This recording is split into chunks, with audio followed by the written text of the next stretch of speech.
ఈ ఉదయకాల సమయం ముందు మీ సన్నిధిలో ఇప్పటి వరకు తండ్రి మిమ్మల్ని ఆరాధించడానికి కృప చూపినందుకు మీకు వందనాలు దేవా.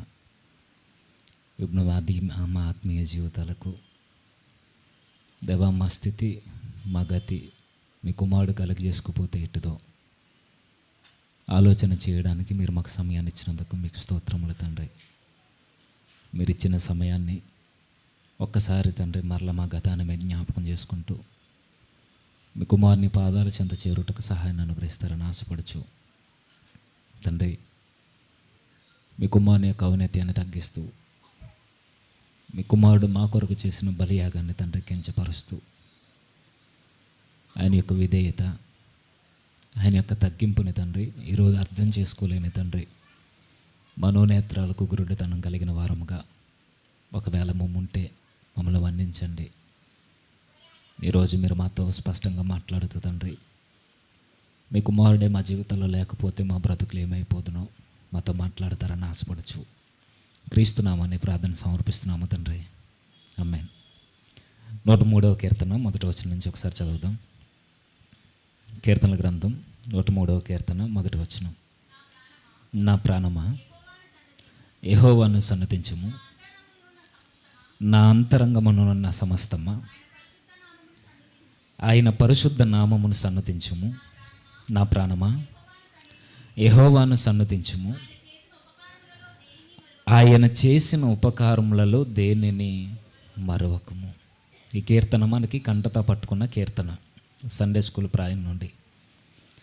అయితే దావీదు గారు తన ప్రాణంతో, తనలో ఉన్న మనసుతో తను మాట్లాడుకుంటూ తనను తాను హెచ్చరిక చేసుకుంటూ ఒక మాట చెప్తున్నాడు. ఆయన ఏమని? నా ప్రాణమా, దేవుడు నీకు చాలా మేలులు చేశాడు. దేవుడు నీ జీవితంలో కలుగు చేసుకుని ఎన్నో ఉపకారాలు చేశాడు. నా ప్రాణమా, దేవుడు నేను అందనంత ఎత్తులో నిలబెట్టాడు. నా ప్రాణమా, ఒకప్పుడు నువ్వు గొర్రెల కాపరివి, ఒకప్పుడు నువ్వు వెలివేయబడినట్టు బ్రతుకుతున్నా ఎక్కడో అరణ్య భూభాగంలో బ్రతికే వ్యక్తివి. ఒకప్పుడు నీ స్థితి ఇది కాదు. దేవుడు నీకు ఎంతో మేలు చేశాడు. కాబట్టి నువ్వు ఎల్లప్పుడూ జ్ఞాపకం ఉంచుకోవాల్సింది ఏంటి అని అంటే, నీ దీన దశలో నుండి దేవుడు నిన్ను ఎలా లేవనెత్తాడో ఆ స్థితిని నువ్వు మర్చిపోవద్దు అని చెబుతూ 2వ వచనంలో అన్నాడు, నా ప్రాణమా యెహోవాను సన్నతించుము, ఆయన చేసిన ఉపకారములలో దేనిని మరవకు. ఈరోజు దావీదు గారు తన ప్రాణానికే చెప్పుకోవడం కాదు, కానీ ఒక్కసారి మన ప్రాణములతో మన మనసులతో కూడా మనం చెప్పుకోవాలి. ఎందుకు అనంటే, మనిషికి మర్చిపోవడం బాగా అలవాటు.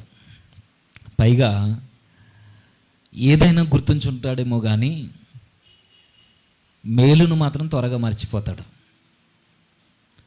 బెస్ట్ ఎగ్జాంపుల్ ఏంటంటే, ఎవరైనా అప్పు అడుగుతున్నారు అనుకోండి మిమ్మల్ని అవసరానికి,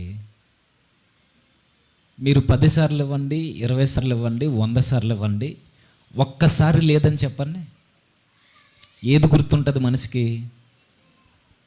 నువ్వు ఇవ్వలేదన్నది గుర్తుంటుంది తప్ప అంతకు ముందు 10 సార్లు నువ్వు సహాయం చేసావు అది గుర్తుండదు. మనిషి యొక్క మనసు ఎలా ఆలోచిస్తుంది అని అంటే, చెడుని ఎక్కువ జ్ఞాపకం ఉంచుకుంటుంది. అవును కదా? ఎదుటివాడు వారిని గాయపరిచే మాటలను ఎక్కువ కాలం గుర్తుంచుకుంటాడు, కానీ ఆ వ్యక్తి ద్వారా మేలు పొందిన విషయాన్ని చాలా త్వరగా మర్చిపోతాడు. ఇది మనకి బయట అప్పుల విషయంలో కనబడుద్ది. లేదా ఎన్ని మేలులు చేసినా ఒక్కసారి లేదని కానీ, రానని కానీ, కుదరదని కానీ నువ్వు చెప్పినప్పుడు వాడు జీవితాంతం గుర్తుంచుకుని అది మనసులో పెట్టుకుని టైం వచ్చినప్పుడు చూద్దాంరా అని అంటాడు. అవునా? నిజంగానే ఆ సమయం వచ్చినప్పుడు దాన్ని గుర్తుంచుకొని దానికి తగ్గట్టుగానే బిహేవ్ చేస్తాడు మనిషి. అయితే ఆస్తులు, అప్పులు, ఈ యొక్క స్నేహాలు, వీటిల్లో మర్చిపోకపోయినా పెద్ద ఇబ్బంది ఏం లేదు. కానీ జీవితంలో మాత్రం మనం కొన్ని మర్చిపోకుండా ఎల్లప్పుడూ జ్ఞాపకం చేసుకోవాల్సిన కొన్ని పరిస్థితులు ఉంటాయి. అవి మర్చిపోయామనుకోండి, ఇక్కడ ఉండాల్సిన కళ్ళు ఇక్కడికి ఎక్కుతాయి. నిజమే, ఇప్పుడు జరుగుతున్నది అదే. మనిషి కొన్ని విషయాలు మర్చిపోవడం మంచిదే, కాకపోతే గుర్తుంచుకోవలసిన విషయాలను కూడా మర్చిపోతాడు. నిజానికి మర్చిపోవడము అనేది ఒక గొప్ప వరమే, కానీ మర్చిపోవలసిన వాటినే మర్చిపోవాలి. ఆ మర్చిపోయే తత్వాన్ని కూడా దేవుడే మన హృదయాల్లో పెట్టాడు. అది ఎలాంటిదంటే, ఇప్పుడు మన కుటుంబంలో ఏదైనా జరగరాని అపాయం, ప్రమాదం జరిగిందనుకోండి, మనం ఎవరినైతే ఎక్కువ ప్రేమించామో ఆ వ్యక్తే మన నుండి దూరం అయిపోయాడు అనుకోండి, ఈ భూమి మీద లేకుండా, ఆ వ్యక్తిని మర్చిపోవడం ప్రేమించిన వ్యక్తికి చాలా కష్టంగా అనిపిస్తుంది. ఇప్పుడు గారాభంగా పెంచుకున్న బిడ్డలు చనిపోయారు అనుకోండి, తల్లిదండ్రుల బాధను తట్టుకోగలరా? తట్టుకోలేరు. అందరూ మర్చిపోతారు, ఊరు మర్చిపోద్ది, స్నేహితులు మర్చిపోతారు, బంధువులు మర్చిపోతారు, అందరూ మర్చిపోతారు. కానీ ఆ తల్లి ఆ తండ్రి త్వరగా మర్చిపోతారా? త్వరగా మర్చిపోరు, కానీ కొన్నాళ్ళకు మర్చిపోతారు. ఆ మొదటి రోజు, చనిపోయిన రోజున్న బాధ ఒక 10 రోజుల తర్వాత, 15 రోజుల తర్వాత కార్యక్రమం చేసినప్పటికీ అదే బాధ ఉంటుందా? ఉండదు, కొంచెం తగ్గుద్ది. మరలా 1 ఇయర్కి ఆ సంవత్సరం చేస్తుంటారు. అది ఆ 1 ఇయర్కి ఆ చనిపోయిన మొదటి రోజు ఉన్నంత బాధ 1 ఇయర్ గడిచిపోయిన తర్వాత ఉంటుందా? ఉండదు. 10 సంవత్సరాల తర్వాత ఉండదు, 20 ఉండదు. అంటే మెల్లిమెల్లిగా మనిషి బాధలో నుండి బయటికి రావడానికి మరిచిపోయే ఒక వరం లాంటిది దేవుడు ముందుగానే ఇచ్చాడు. అది మన దేహాల్లో పెట్టాడు. అయితే బాధాకరమైన సంగతి ఏంటంటే, ఇలాంటివి మర్చిపోయినా పెద్ద పర్వాలేదు, పెద్ద ఇబ్బంది లేదు. కానీ ఎప్పటికీ మనం జ్ఞాపకం ఉంచుకోవడానికి మాత్రం కొన్ని విషయాలు, కొన్ని పరిస్థితుల్ని మనం మర్చిపోవడానికి వీల్లేదు. అది ఏ విషయము?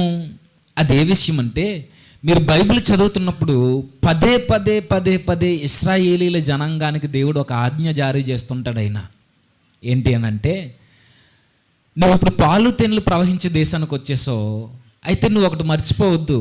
ఒకప్పుడు నీ స్థితి ఐగుప్తులో బానిసవు నువ్వు. కాబట్టి ఆ బానిసత్వంలో నుండి, దాసత్వంలో నుండి విడిపించింది నీ దేవుడైన యెహోవాని నువ్వు మర్చిపోవద్దు. ఈ వచనాలు పదే పదే మనకు కనబడతాయి. ఒకసారి చూస్తారా? 4వ అధ్యాయం ద్వితీయోపదేశకాండం, త్వరగా 4వ అధ్యాయం చూద్దాం. ద్వితీయోపదేశకాండం 4వ అధ్యాయం 9వ వచనం. అయితే నీవు జాగ్రత్త పడము, గట్టిగా, నీవు కన్నులారా చూచిన వాటిని మరువకుండా ఉండునట్లును, అవి నీ జీవితకాలం అంతయు నీ హృదయంలో నుండి తొలగిపోకుండానట్లును నీ మనస్సును బహుజాగ్రత్తగా కాపాడుకొనుము. నీ కుమారులకును నీ కుమారుల కుమారులకును వాటిని నేర్పించుము. ఆయన ఏదో చెబుతున్నాడు. నువ్వేం చేయలేనంటే 9వ వచనంలో, నీవు జాగ్రత్త పడు, నీవు కన్నులారా చూచిన వాటిని మరువక ఉండునట్లు. ఎవరు మరువకుండా ఉండునట్లు? ఎవరైతే కన్నులారా చూసారో వారు మర్చిపోకూడదు. ఎవరైతే కన్నులారా చూడలేదో ఆ గర్భాన పుట్టిన వారి కుమారులు కూడా మర్చిపోకూడదు. ఏ విషయాలు మర్చిపోకూడదు? ఐగుప్తులో ఉన్నప్పుడు వారు ఎంత దీనమైన, దయనీయమైన, దౌర్భాగ్యమైన పరిస్థితిని అనుభవించారో ఆ అనుభవించిన వ్యక్తులు మర్చిపోకూడదు.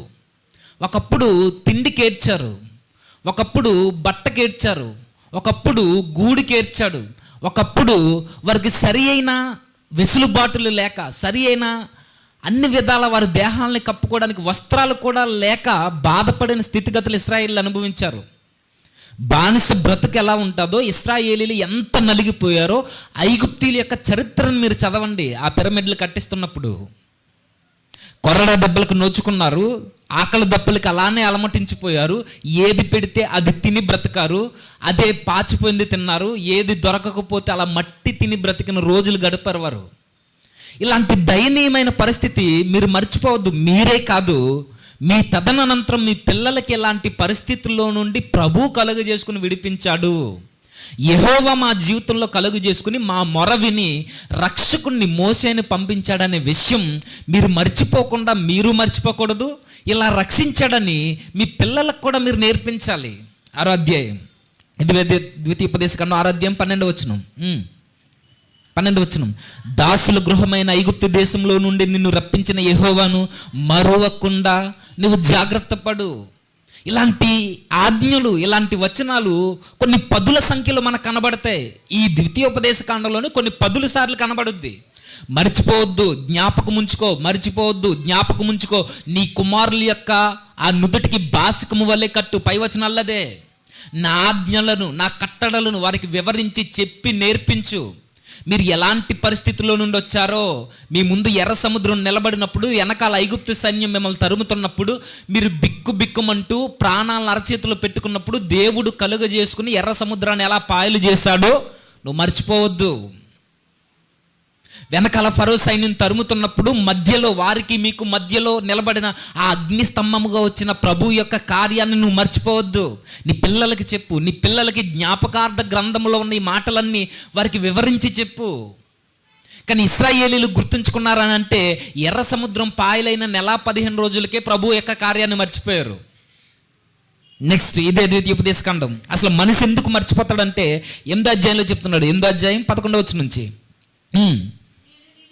నేడు నేను నీకు ఆజ్ఞాపించు ఆయన ఆజ్ఞలను, విధులను, కట్టడలను నీవు అనుసరింపక నీ దేవుడైన యెహోవాను మరచి కడుపారా తిని మంచి ఇండ్లు కట్టుకుని వాటిలో నివసింపగా నీ పశువులు నీ గొర్రె మేకలను వృద్ధి అయి నీకు వెండి బంగారములు విస్తరించి నీకు కలిగినదంతయు వర్ధిల్లునప్పుడు నీ మనస్సు మదించి దాసుల గృహమైన ఐగుప్తు దేశంలో నుండి నిన్ను రప్పించిన నీ దేవుడైన యెహోవాను మరచిపోతావేమో.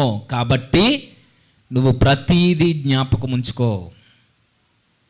మనిషి ఎందుకు మర్చిపోతాడు దేవుడు చేసిన మేలులు అంటే, ఆయన చెబుతున్నాడు, కడుపు నిండితే దేవుడు చేసిన కార్యాలు మర్చిపోతాం. ధనం వృద్ధి చెందితే కళ్ళు నెత్తికెక్కి దేవుని యొక్క కార్యాలను మర్చిపోతాం. 3 పూట్ల 4 వేలు లోపలికి వెళ్ళి మనకి ఏ డోకా లేకపోతే దేవుడు గుర్తుండడట. నేనన్న మాట కాదు, దేవుడే అంటున్నాడు. నీ పశువులు నీ గొర్రె మేకలను వృద్ధి అయి నీకు వెండి బంగారములు విస్తరించి నీకు కలిగినదంతయు వర్ధిల్లినప్పుడు నువ్వు మర్చిపోతావు. సామాన్యంగా మనుషుకుండే బలహీనత మేలును త్వరగా మర్చిపోవడం.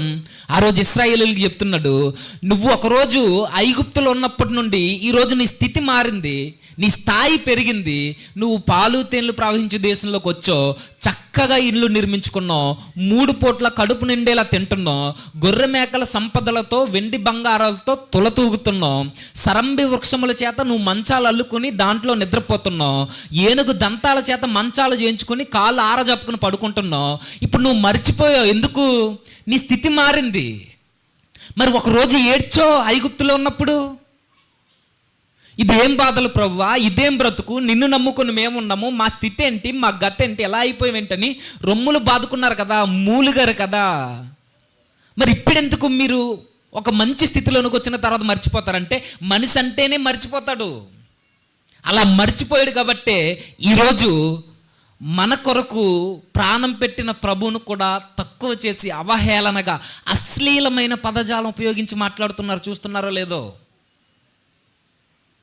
మనిషి మర్చిపోతే ఏమవుద్దంటే, ఇదిగో కళ్ళు నెత్తికెక్కుతాయి. మనిషి మర్చిపోతే ఏమవుద్దంటే అహంకారం పెట్టరేకపోద్ది. మనిషి మర్చిపోతే ఏమవుద్దంటే క్రీస్తు శిలువ త్యాగాన్నే తోలనాడి మాట్లాడతాడు. అందుకే దావీదు గారు అంటారు, దేవుడు చేసిన ఉపకారములలో దేనిని మర్చిపోవద్దు. నువ్వు బయటోడు చేసిన మేలును గుర్తుంచుకుంటావా లేదో తర్వాత విషయం. వాడు నీ మీద తిరుగుబాటు చేసిన పగను గుర్తుంచుకుంటావా లేదో తర్వాత విషయం. ఎవడు నీ జీవితంలో ఏం చేశాడో చేయలేదో పక్కన పెడితే, దేవుడు మాత్రం మనందరి జీవితాల్లో చాలా ఉపకారం చేశాడు. అది మాత్రం మనం మర్చిపోకూడదు. ఇది పాత నిబంధనలోనే కాదు, క్రొత్త నిబంధన వరకు కొనసాగుతూ వచ్చింది ఇది. పదే అంత ఎందుకండి, మనం ప్రభురాత్రి భోజనం తీసుకుంటాం. అందులో ఉన్న మాట ఏంటి చెప్పండి? దీనిని చేయనప్పుడల్లా నన్ను జ్ఞాపకం చేసుకోండి. అంటే ప్రభువుని జ్ఞాపకం చేసుకోవాలా? అంటే మీకు అనిపించవచ్చు, అంటే మన గతాన్ని మనం ఇప్పుడు గుర్తుంచుకోవాలంటే గుర్తుంచుకోవాలి. మనం ఏ స్థితిలో ఉండగా దేవుడు పిలిచాడో గుర్తుండాలి. ఒకవేళ ఆయన పిలవకపోతే మన బ్రతుకేంటో మనకు గుర్తుండాలి. ఆయన పిలిచిన తర్వాత మనం మారకముందు ఒకవేళ మన జీవితాల్లో ఆయన కలుగు చేసుకోకపోతే ఎక్కడ తిరిగి జీవితాన్ని ఎలా నాశనం చేసుకుందామో మనకి జ్ఞాపకం ఉండాలి ఎప్పుడు. అది లేకపోతే ఏమవుద్దంటే, ఈరోజు చూస్తున్నారు ఏం జరుగుతుందో. దీనంతటికి మూలం ఒకటే, గతాన్ని మర్చిపోయాడు మనిషి. వారి స్థితిని మర్చిపోయాడు. ప్రభువు పిలిచిన పిలుపును ఈరోజు వారు తలపొగరగా బిరుసుతో మాట్లాడుతున్నారు. ఈరోజు ప్రభువునే తోలనాడుతూ మర్చిపోతే ఎంత దారుణమైన పరిస్థితులు జరుగుతాయంటే, మర్చిపోతే అసలు ఎదుటి వ్యక్తిని ఎలా గౌరవించాలో తెలియదు. మన గతాన్ని, మన స్థితిని మర్చిపోతే అసలు ప్రభువు మన కొరకు ఏం చేశాడో కూడా తెలీదు. అసలు మనం దేవుడు చేసిన మేలును మర్చిపోతే అసలు మన భవిష్యత్తుని ఎలా కట్టుకోవాలో కూడా తెలీదు. చివరికి మునుపటి ప్రవర్తన కన్నా, మారక ముందున్న జీవితం కన్నా, మారిన తర్వాత ప్రభువు చేసిన త్యాగాన్ని మర్చకపోతే అంతకు ముందున్న దానికన్నా దుర్భరమైన బ్రతుకుతో మన కాలాన్ని ముగించేస్తాం. ఎంత దారుణమైన పరిస్థితుల్లో ఈరోజు మనం ఉన్నామంటే వాళ్ళని పక్కన పెడదాం, ఎవరి కోసమో కాదు, మనల్ని ఈరోజు మనం మర్చిపోవట్లేదంటే ఎందుకు మర్చిపోవట్లా? క్రీస్తు యొక్క బలియాగమే మనకి గుర్తుంటే ఈరోజు లోకంలో మన నడవడిక వేరేగా ఉంటుంది. క్రీస్తు యొక్క త్యాగమే మన కళ్ళ ముందు ఎప్పుడు కదలాడుతుంటే, మనల్ని ఎలాంటి పరిస్థితుల్లో పిలిచాడో మనం ఎప్పుడు జ్ఞాపకం ఉంచుకుంటే మన మాట తీరు వేరేగా ఉంటుంది, మన చూపులు వేరేగా ఉంటాయి. ఆయన మన కొరకు ఏం చేశాడు మనకు అర్థం కావాలి. అది అర్థం కాకే అది మర్చిపోయాం. కాబట్టే ఈరోజు సంఘంలో పరిశుద్ధత, బయటికి వెళ్ళిన తర్వాత మన బ్రతుకులు మనవే. ఇక్కడికి వచ్చిన తర్వాత పవిత్రత, ఇక్కడికి వచ్చిన తర్వాత వేషధారణ, బయటికి వెళ్ళిన తర్వాత ముసుగు తీస్తాం. అందుకే కొత్త నిబంధనలో అసలు మనం ఎలాంటి స్థితిలో పిలువబడ్డామో మనకి జ్ఞాపకం ఉండాలట. దేవుడు మన కొరకు ఏం చేశాడో తెలియాలి అని అంటే అసలు మనం ఎలాంటి పరిస్థితుల్లో నుండి దేవుడు పిలిచాడో మనకు తెలియాలి. ఎఫెసీ పత్రిక 2వ అధ్యాయం, ఎఫెసీ పత్రిక 2వ అధ్యాయం 11వ వచనం. కాబట్టి మునుపు శరీర విషయంలో అన్యజనులై ఉండి శరీరమందు చేతితో చేయబడిన సున్నతి గలవారనబడిన వారి చేత సున్నతి లేనివారనబడిన మీరు ఆ కాలమందు ఇశ్రాయేలీలతో సహపౌరులు కాక పరదేశులు. ఇది ఎవరి కొరకో రాస్తున్న పత్రిక కాదు, అన్యజనుల్లో నుండి రక్షింపబడిన వారి స్థితిని గుర్తు చేస్తున్నాడు పౌలు గారు. ఎవరు వారు? ఎఫెసీలు. ఎఫెసీ ప్రాంతంలో ఉన్న అన్యుల్లో నుండి మారిన వ్యక్తులు, ఇంక్లూడింగ్ మనం కూడా. మనమేమి ఇశ్రాయేలీలం కాదు కదా, మనమేమి సున్నతి సంబంధులం కాదు కదా, మనకేమీ అబ్రహాము నుండి వారసత్వం ఏమీ లేదు కదా, శరీరపరంగా ఏమీ లేదు. మనకే పౌలు గారు డైరెక్ట్గా చెప్తున్నారు, ఒకరోజు మన స్థితి ఎలాంటిదంటే పౌరసత్వం లేనివారు, ఆ కాలమందు ఇశ్రాయేలీలతో సహపౌరులు కాక మనం ఎలాంటి వాళ్ళు అంటే పరాయి దేశస్థులం, అసలు సంబంధం లేని వ్యక్తులం, వాగ్దాన నిబంధనలు లేని పరజనులు, పరాయోళ్ళు మనం, లోకమందు దేవుడే లేని వ్యక్తులు మనం. ఒక విధంగా నిజ దేవుణ్ణి ఎరుగురు అన్నది వాస్తవం అయితే అబద్ధ దేవుళ్ళ దగ్గరకు కూడా రానివ్వని దిగజారిన బ్రతుకులు మనవి. ఒకప్పుడు మన పూర్వీకుల స్థితి ఏంటి చెప్పండి? ఊర్లో, మన పల్లెటూరులో గుళ్ళు ఉండేవి. ఆ గుడికైనా రానిచ్చేవారా? మన బాధలు చెప్పుకోవడానికో, మనం నలిగిపోయిన ఆ కష్టాలని ఆ దేవుని దగ్గర చెప్పుకుని దేవుడేదో చేస్తారని ఆ దేవీ దేవతల దగ్గరికి వెళ్తుంటే రానిచ్చేవారు? ఈ కుల వ్యవస్థను బట్టి, ఈ వర్ణ వ్యవస్థను బట్టి శూద్రులుగా, దళితులుగా, ఇప్పుడైతే రాక్షస సంతానంగా ఎవరైతే పిలవబడుతున్నారో, ఇంక్లూడింగ్ ఎవరైతే ఉన్నారో అగ్ర కులస్తులని ఎవరైతే భుజాలు ఎగరేస్తున్నారో వారు కూడా ఈ వర్ణ వ్యవస్థను బట్టి శూద్రులే. ఇప్పుడున్న అగ్ర కులస్తులు ఎవరైతే ఉన్నారో వారు. ఈ శూద్రులందరినీ కనీసము ఆ దేవుని యొక్క, దేవీ దేవతల యొక్క ముఖ చిత్రాన్ని చూసి మన మనసులో బాధ చెప్పుకోవడానికి కూడా అవకాశం లేదు. ఇది మన బ్రతుకు. నిజదేవుడి తర్వాత, నిజదేవుడిని ఎరగడం తర్వాత విషయం, ఉన్న అబద్ధ దేవుళ్ళు కూడా కనీసం చూసి మన బాధను చెప్పుకునే స్థితిగతులు లేనోళ్ళు అంటున్నాడు పౌలు. ఇది చరిత్రలో మన పూర్వీకులు అనుభవించారు. దేవుని కృపను బట్టి దాని నుండి మనం బయటకు వచ్చాం. మనం ఎలాంటి స్థితిలో పిలువబడ్డామో మనకు జ్ఞాపకం ఉంటే దేవుడు మన కొరకు ఏం చేశాడో మనకు అర్థమవుద్ది.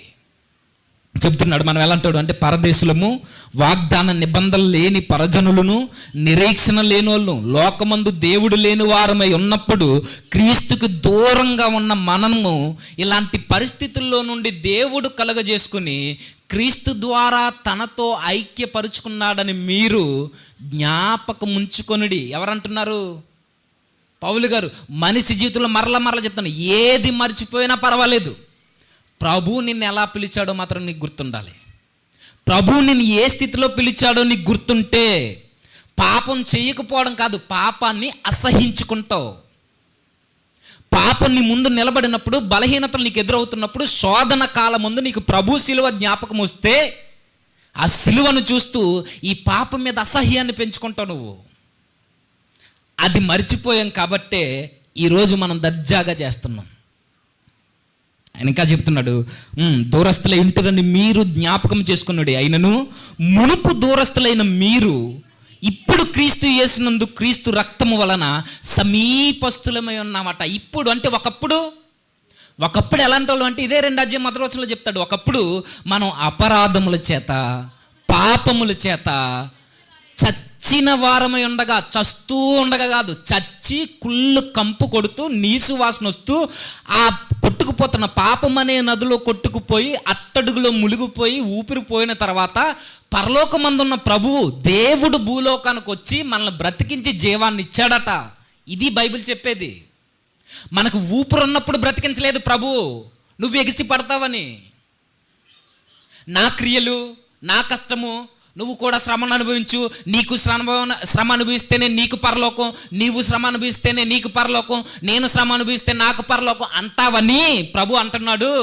నువ్వు చచ్చిపోయినప్పుడు రా, నీకు దిక్కు మొక్కు లేదు, నీ బాడీ అంతా ఉబ్బిపోయి గత కొద్ది కాలంగా నీటి ఊబిలోనే చచ్చిపోయి ఆ ఊబిలో పడి బిక్కుమంటూ చచ్చిపోతే, నువ్వు గావు కేక పెట్టక ముందే ప్రభు నీ యొక్క దీన దశను చూసి పరలోకం నుండి ప్రభు కిందకు వచ్చి నీ చెయ్యి పట్టుకుని నీకు జీవాన్ని ఇచ్చాడు. ఇది రక్షణ కార్యము. ఇదే అధ్యాయంలో చెప్తాడు, ఇది మీ వలన కలిగినది కాదు.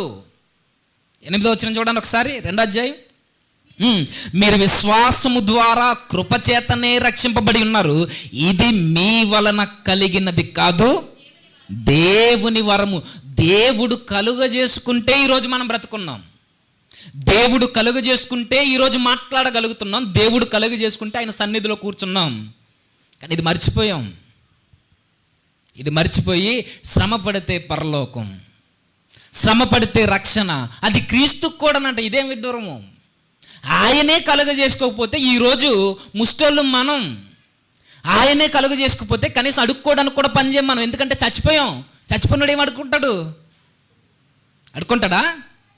చచ్చిపోయినాడు మాట్లాడతాడా? చచ్చాం మనం ఆత్మీయ సంబంధులుగా, ఆత్మ సంబంధులుగా చచ్చిన వారే ఉండగా ప్రభు క్రీస్తుతో కూడా మనల్ని బ్రతికించాడు. కానీ ఈరోజు ఈ విషయాలను మనం మర్చిపోయాం కాబట్టే ఈరోజు కళ్ళు నెత్తికెక్కాయి. మర్చిపోయాం కాబట్టే ఈరోజు అపవాది మన హృదయాల్లో సింహాసనం వేసుకుని స్థిరపడ్డాడు. ఈరోజు మర్చిపోయాం కాబట్టే ఈరోజు ఇష్టం వచ్చినట్టు మనం మాట్లాడుతున్నాం. ప్రభు త్యాగాన్ని మర్చిపోయాడు కాబట్టే ఆయన్ని మనతో కలిపేస్తున్నాం. ఆయన చేసిన త్యాగం మర్చిపోయావు కాబట్టే, ఆయన నీ కొరకు చిందించినది, లేదా ఆయన మన కొరకు ఏం చేశాడో నీకు తెలియాలి అని అంటే, మనం ఎప్పుడైనా త్యాగాన్ని మనం గుర్తుంచుకోవాలి అని అంటే ఒకటే, నువ్వెంత పాపివో, నీదెంత దీనదశో, నువ్వెంత దౌర్భాగ్యుడివో, నువ్వెంత నిరుపేదవో నీకు అర్థం కావాలి అని అంటే ప్రభువు ఏం చేశాడో నీకు తెలియాలి. ముందు నువ్వెంత దుర్మార్గుడివో నీకు తెలియాలి అని అంటే ప్రభు కలువరిగిరిలో ఏం చేశాడో మనకు తెలియాలి. ఏం చేశాడైనా ఆ సిలువను చూస్తే అర్థమవుద్ది నీ కొరకు నా కొరకు ప్రభు ఏం చేశాడో. మనం ఎంత చీకటి సంబంధంలో మనకు తెలియాలి అని అంటే ఆ చీకట్లో కూర్చుని గెత్సెమనే వనంలో ఏడుస్తున్న ప్రభు దగ్గరికి వెళ్ళాలి. మనం అక్కడికి వెళితే తెలుస్తుంది. ఆ చీకట్లో 2 కాళ్ళ మధ్య ముఖాన్ని పెట్టుకుని పరలోకమందున్న ప్రభుతో మాట్లాడుతున్నాడే, ఆయన స్వరాన్ని వింటే అర్థమవుద్ది నీ మాటలు ఎంత దుర్భరంగా ఉన్నావో ఒకప్పుడు. ఆ రోజు గెత్సెమనే వనంలో ఒక్కసారి 10 నిమిషాలు ఆ గెత్సెమనే వనంలోనికి వెళ్తే అక్కడ కనబడతాడు ఒక యవనస్తుడు, ఏడుస్తూ, మూలుగుతూ, కన్నీళ్లతో రోదిస్తూ, విజ్ఞాపన చేస్తూ, ప్రభువా నాకు దూరం అవ్వద్దు, ఈ గిన్నె నా యొద్ద నుండి తొలగించు. నిజానికి మన పాపం ఎంత భయంకరమైందంటే ప్రభువు అక్కడ ఏడుస్తున్న ఏడుపులో ఒక మాట, ఈ మరణ పాత్రను నా యొద్ద నుండి తొలగించమంటున్నాడు అని అంటే భయపడి కాదది. వారి పాపాలు నా మీద వేసుకుంటుంటే నువ్వు నాకు దూరం అయిపోతున్నావు. మాటలు మీకు అర్థమవుతుందో లేదో తెలియదు, కానీ తండ్రిని కుమారుని దూరం చేసి అంత దుర్మార్గులమైన మనం పాపులము. తండ్రి తన ప్రియ కుమారుని చేతిని వదిలేసేంత దుర్మార్గమైన ఆలోచనతో నిండిపోయిన మన బ్రతుకు. అక్కడ మొదలైంది సిలువ బలియాగం. తీసుకెళ్లారు, వచ్చారు, నమ్మిన శిష్యుడే యోధ అప్పగించాడు, తీసుకెళ్లారు, రాళ్ళ రప్పల మీద ఈడ్చుకుంటూ పోయారు, కొట్టుకుంటూ తీసుకెళ్లారు, గుద్దుకుంటూ తీసుకెళ్లారు, ఉమ్మేస్తూ తీసుకెళ్లారు, పిడిగుద్దులు గుద్దారు, చెంప మీద చెల్లుమని కొట్టారు. ఇవన్నీ మనకు చెబుతున్నాయి నువ్వు ఇంత ఘోరమైన పాపివురా అని. ఆయన కలుగు చేసుకోకపోతే అవన్నీ నువ్వు భరించాలి. నువ్వు నీ మోకాళ్ళ మధ్య మొక్కాన్ని పెట్టుకుని ఏడ్చినా ఎవడు స్వరాన్ని వినేవాళ్ళు నాదులు లేడు. ఒకప్పుడు ఏడ్చుకుంటూ తీసుకెళ్ళిన ప్రభువుని చట్టసభల ముందు నిలబెట్టారు, కొరడా దెబ్బలకు అప్పగించారు, మాంసపు ముద్దలు బయటకు ఊడేలా కొట్టారు ఆయన్ని. ఒక్కొక్క దెబ్బకి 100 గ్రాముల మాంసం బయటకు ఉబ్బుతుందే, అది మనం చేసిన పాపపు నేరపు శిక్షది. మార్టిన్ లూథరన్ గారు ఒక మాట అంటారండి, ఆయన ప్రార్థన చేసుకుంటూ, ప్రభువా నా నీతి నువ్వు, నీవే నా నీతి, నేను నీ పాపాన్ని. అర్థమైతే ధన్యత. నా నీతివి నువ్వు ప్రభువా, నీ పాపాన్ని నేను. నా యందు నీతేమీ లేదు, నా యందు చెప్పుకోదగ్గ క్యారెక్టర్ ఏమీ లేదు, నేను చచ్చిన శవాన్ని నేను. అయితే నీ యందు పాపమేమీ లేదు, నీ నీతి నాకు ఇచ్చావు, నా పాపాన్ని నువ్వు తీసుకున్నావు. నీ విలువైన రక్తం చేత నన్ను కొన్నావు కాబట్టే ఈరోజు నేను ఈ స్థితిలో ఉన్నాను. ఈరోజు ఆ రక్తాన్ని అవహేళన చేసి మాట్లాడుతున్న బ్రతుకులు మనవి. తీసుకెళ్లరు, కొరడా దెబ్బలు కొట్టారు, మాంసపు ముద్దలు బయటకు వచ్చేలా కొట్టారు, రోమిలు కొడితే పేగులు బయటకు కనబడేలా కొడతారు ప్రదర్శన కొరకు. ఒకసారి చదవండి శిక్షాస్మృతిలో. తీసుకెళ్లారు, వేలాడదీశారు. మనం ఎంత ఘోరమైన పాపులమో తెలియాలంటే వేలాడుతున్న ప్రభువుని చూస్తున్నప్పుడు ఆయన ఊగిసలట ఆడుతూ ఎక్కెక్కి ఏడుస్తూ ఆయన ఊపిరాడక ఎగూపిరొచ్చి గుండాగి చచ్చిపోయాడు. నీ పాపము ప్రభుకి హార్ట్ అటాక్ తెప్పించింది, నా పాపము ఆయన గొంతెండిపోయేలా చేసింది, నా పాపము ఆ రోజు ఎగూపిరొచ్చి చచ్చిపోయేలా చేసింది నా ప్రభువుని. ఇది నేను మర్చిపోతే నేను బ్రతకలేని ఈ లోకంలో. అప్పుడప్పుడు అనిపిస్తుంటుందండి, చదివినప్పుడు అనిపిస్తుంది, నిజానికి దేవుడే ఈ లోకానికి వచ్చి మన కొరకు ప్రాణం పెట్టకపోతే మన పరిస్థితి ఏమై ఉండేది అంటారు. ఏమై ఉండేది? ఆయనే మన జీవితంలో కలుగు చేసుకోకపోతే మన పరిస్థితి ఏమై ఉండేది అంటారు. మన జీవితం ముందు చెప్పుకోవడానికి ఏమీ లేదు. ఏమైనా ఉందా అని అడిగితే ఉంది. అపవాదికి ఇల్లు ఉంది మన దేహంలో. ఏముంది మన దేహంలో అంటే మరులు కొల్పబడే పాపాన్ని ఆశించే కన్నులున్నవి మన జీవితంలో. పాపములు చూసి ఆశించే పాపాన్ని మానలేని కన్నులు ఉన్నాయి మన జీవితంలో. దురాశ అనే గర్భం ఉంది పాపాన్ని కనడానికి సిద్ధంగా మన జీవితంలో. ఏముంది? కలంకం ఉంది, మచ్చలున్నాయి, డాగులున్నాయి, ముడతలున్నాయి, ఇవే ఉన్నాయి మన జీవితంలో. వీటన్నిటినీ ఆయన ప్రభు తన మీద వేసుకుంటే ఈరోజు ప్రభువునే అనకూడని అశ్లీలమైన పదజాలం అది. బూతుల్లో కూడా ఇలాంటి పదజాలం మనం చూడలేము. ప్రభువుకు ఉపయోగించిన పదజాలం అది. మన కొరకు ప్రాణం పెట్టిన మనం అపవిత్రులుగా మనం మాట్లాడుతున్నామంటే జాగ్రత్త. మునుపటి మన జీవితంను గూర్చిన జ్ఞాపకమే మన నేటి జీవితం యొక్క నాణ్యతను మెరుగుపరుచుద్ది. మనం ఎప్పుడు మన గతం మన జ్ఞాపకం ఉండాలి. మనం ఎంతగా మనం గతాన్ని జ్ఞాపకం చేసుకోవడం అంటే మీరు అపార్థం చేసుకోవచ్చు. గతం జ్ఞాపకం చేసుకోవడం అంటే గతించిన కాలంలో చేసిన పాపాన్ని జ్ఞాపకం చేసుకోవడం కాదు. దేవుడు మన జీవితాల్లో కలగజేసుకున్నప్పుడు మనం ఎంత దుర్మార్గులమో జ్ఞాపకం చేసుకోవడం గతం జ్ఞాపకం ఉండడం అంటే. చేసిన పాపాలని జ్ఞాపకం చేసుకోమని చెప్పట్లేదు. మనం మారకముందు మునుపటి జీవితంలో మనం ఎలా ఉండేవాళ్ళమో జ్ఞాపకం చేసుకో. దేవుడు ఎలా రక్షించాడో జ్ఞాపకం చేసుకో. అదే కదా కొరింథీ పత్రికలో నన్ను జ్ఞాపకం చేసుకొనడం అంటే ఆయన నీ జీవితంలో కలుగ చేసుకుని ఏం చేశాడో నీ గతాన్ని చూడు ఒకసారి. అప్పుడు ప్రభు కోసం ఒక మాట మాట్లాడేటప్పుడు ఒళ్ళు దగ్గరెట్టుకుని మాట్లాడతాం.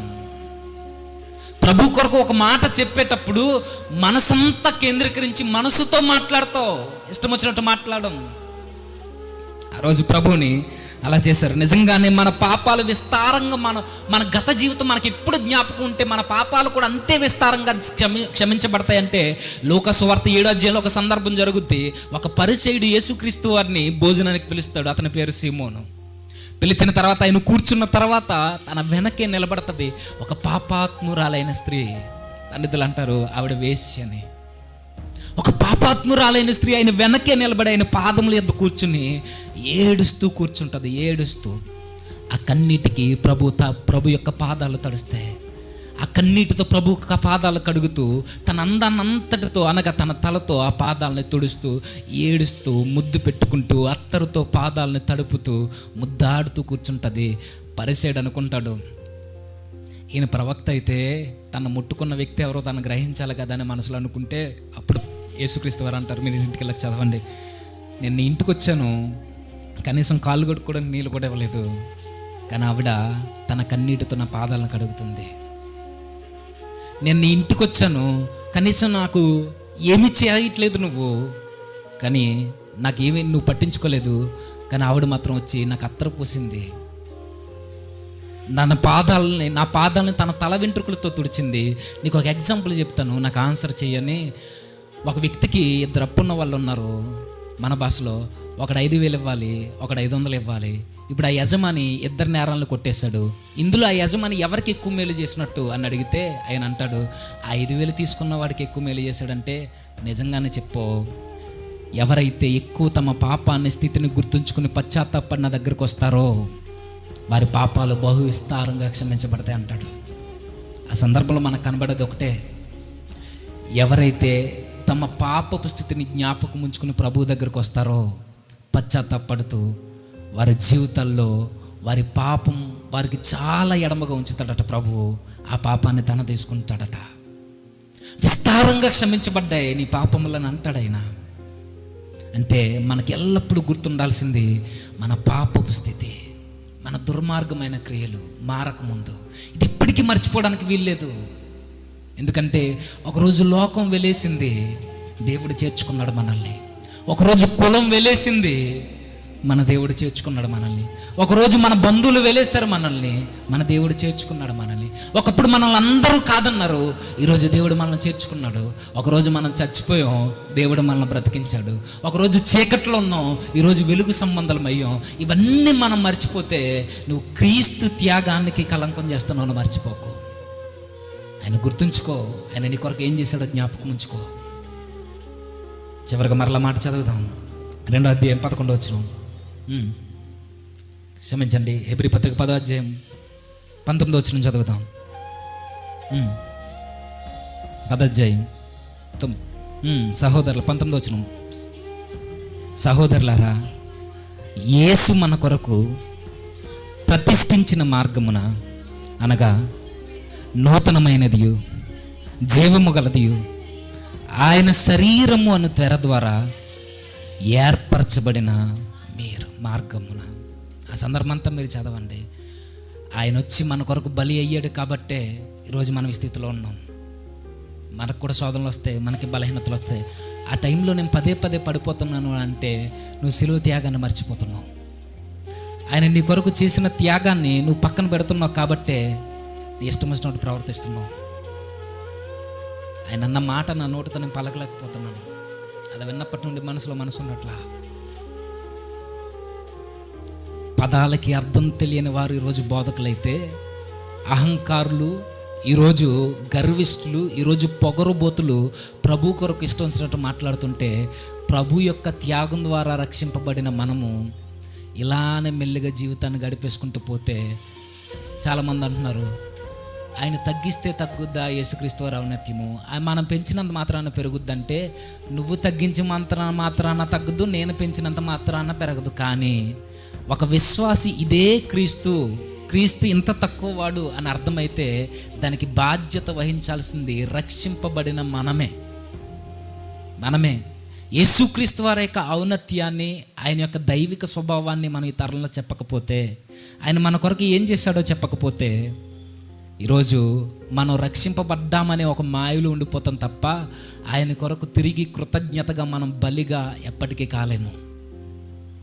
ఆయన బలి కోరేది ఒక్కటే, ఆయన మన కొరకు పాప పరిహారార్థ బలిగా ఆయన రక్తధారగా పోయబడితే ఆ బలి మన నుండి కూడా ఒక బలి కోరుతుంది. ఆ బలి పాప పరిహారార్థమైన బలి కాదు, ఆ బలి కృతజ్ఞత బలి. ఆ కృతజ్ఞత బలి అని అంటే ఆయన కొరకు చెప్పు, ఆయన కొరకు సజీవ యాగంగా నీ శరీరాన్ని సమర్పించు. ఒక విశ్వాసి మారాడు అనడానికి గుర్తు క్రియల ద్వారా మనం రక్షింపబడము, కానీ మారాము అనడానికి మాత్రం ఖచ్చితంగా నీతి క్రియలే గుర్తు. అర్థమైందో లేదో? నీతి క్రియల ద్వారా మనం రక్షింపబడము, కానీ నువ్వు రక్షింపబడ్డావు అనడానికి గుర్తు నీ నీతి క్రియలు. ఆ నీతి క్రియలు ఆ నీతిమంతుడైన ప్రభువుని మనం ప్రజ్వలింపజేసేలా ఉండాలి. చివరికి ఆయన మన కొరకు ఎంత చేశాడో చెప్పనా? మనం మారతాము లేదో తర్వాత విషయం. ఆయనకి నో ప్లాన్ బి, ఆయనకి వేరే ప్లాన్ లేదు.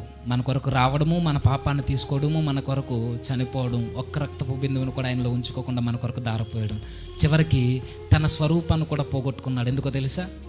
మనకు మాట ఉంది కదా, స్వరూపమైనను సొగసైనను లేనివాడుగా ఆయన మన కొరకు వచ్చాడన్నది, చనిపోయాడు అన్నది. ఆయన స్వరూపాన్ని, ఆయన సొగసుని, ఆయన రూపాన్ని ఎందుకు పోగొట్టుకున్నాడు అని అంటే, ఆ రూపాన్ని మరలా తిరిగి నీలో చూడాలని, నాలో చూడాలని. కలువగిరిలో ఆయనకి స్వరూపం లేదు, కానీ పోగొట్టుకున్న ఆ స్వరూపాన్ని, క్రీస్తు స్వారూప్యము మీ యందు ఏర్పడు వరకు అనే మాటకు అర్థం అదే. ఆయన యొక్క స్వరూపాన్ని ఒక విశ్వాసులో చూడాలనుకున్నాడు. ఎలా చూపించగలమనంటే, ముందు ఆయన కొరకు మాట్లాడు, మెల్లిమెల్లిగా ఆయన స్వరూపంలోనికి మారు. ఫైట్ చేయమని కాదు నా ఉద్దేశం, కానీ అలానే వదిలేయొద్దు. మన నమ్మిన ప్రభు కొరకు, మనకి భిక్ష పెట్టిన ప్రభు, మనకి అది భిక్ష, అది భిక్షగా కూడా రాదు. అంతకన్నా దీనమైన పదం ఏమైనా ఉంటుంది? అలాంటి ప్రభువుని మనం తగ్గించడానికి వీల్లేదు. దేవుడే ఆయన రక్తాన్ని చిందించకపోతే మానవ పాపాలకి పరిహారమే లేదు. మనుషులు పశువులు బలి ద్వారా మన పాపాలు తొలగింపబడవు, మనుషుల రక్తం ద్వారా కూడా మన పాపాలు పోవు. దేవుని రక్తం చిందింపబడితేనే మన పాపాలకు విమోచన. ఆయన రక్తం చిందించాడు. ఆయన సంపూర్ణుడైన దేవుడైన, ఆయన సంపూర్ణమైన నిత్యుడైన, దేవునితో సమానమైన వాడు దేవుడైన ఆయన తగ్గించడానికి వీల్లేదు. ఒప్పుకోవద్దు. నిజానికి మాట అనకూడదు కానీ అంటున్నాను, అలాంటి వారిని ఎవరైనా పిలిస్తే సంఘస్థులు, సంఘ కాపులు పిలవద్దు, వెళ్ళొద్దు, అసలు వారితో సంబంధాలే వద్దు. మిగిలిన డాక్టరీన్స్ ఒక ఎత్తు, ఇది మరొక ఎత్తు. దాన్ని జాగ్రత్తగా గ్రహించండి. వారి పోస్టులు కూడా షేర్ చేసే వాళ్ళు మన దాంట్లో ఉన్నారు. జాగ్రత్త. నీ కొరకు ప్రాణం పెట్టిన ప్రభువుని నువ్వు తోలనాడుతున్నావని మర్చిపోవద్దు. మనుషుల మీద కక్షతో తప్పుడు బోధలకు సపోర్ట్ చేయొద్దు. మనుషుల మీద కోపాలతో తప్పుడు బోధలు వెనకేసుకు రావద్దు. మనుషులకి ఫ్యానేజ్ ఉండు, బోధలకొద్దు. జాగ్రత్త. తలవంచిన చిన్న ప్రార్థన చేద్దాం. సర్వోన్నతుడా, సర్వాధికారి, కృపగల మా ప్రభువా, అవునయ్యా, మా గతాన్ని, మీరు చేసిన మేలును మేము మర్చిపోయాం కాబట్టే ఈరోజు మీ కుమారుని యొక్క అవనతి అని మేము తగ్గిస్తున్నాం. మీ కుమారుడే మా జీవితాల్లో కలుగు చేసుకోకపోతే తండ్రి, ఈరోజు మాకు జీవితాలే లేవు, చచ్చిన శవాలతో సమానం ప్రభువా. మేము పేరుకు బ్రతుకుంటాం, కానీ మాలో ఏమాత్రం ఆత్మీయ ఎదుగుదల, ఆత్మీయ యొక్క జీవం లేదు. మమ్మల్ని మన్నించండి. ఎల్లప్పుడూ మా జీవితంలో మీ కుమారుని యొక్క త్యాగాన్ని జ్ఞాపకం చేసుకుంటే పాపాన్ని ఎదురాడుటకు సహాయాన్ని అనుగ్రహించండి. మాలో ఉన్న ఈ తీవ్రత మా సంఘానికి కూడా కలిగించండి. నోటికొచ్చినదల్లా మేము మాట్లాడేవారు ఉండకుండా ప్రభువా, మా నోటిని మీరు కొట్టండి, మా నోటిని సరిచేయండి. ఎవరైతే మీ కుమారుని తోలనాడి మాట్లాడుతున్నారో వారికి మారు మనసును అనుగ్రహించండి. మరిన్ని మాటలు మీ కుమారుల ద్వారా మాతో మాట్లాడి బలపరుస్తారని ఆశపడచ్చు. క్రీస్తునామని ప్రార్థన సమర్పిస్తున్నాము తండ్రి. ఆమేన్.